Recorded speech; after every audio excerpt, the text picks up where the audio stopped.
Good morning students, subject English. और आज हम कर रहे हैं इंग्लिश में।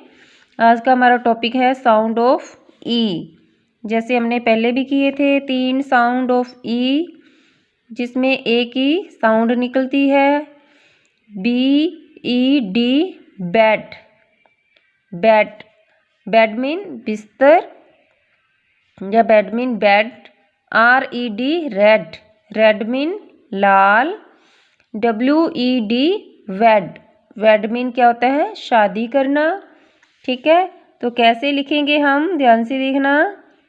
ऐसे इस लाइन से इस लाइन तक, फिर इस लाइन से यहाँ तक ऐसे P, फिर इसको नीचे तक ऐसे बनाएंगे, इसको B। BED, bed.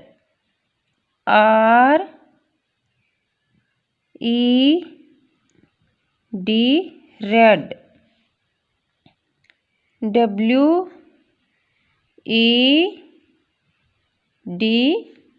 वेड। तो ये ध्यान से, ये आपने सेम टू सेम ऐसे ही नीचे पूरा पेज आपने कवर करना है, पूरे पेज पर आपने राइट करना है।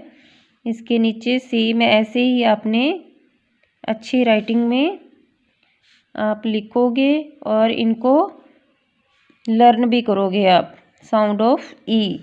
तो आज के लिए इतना ही। Thanks and have a nice day.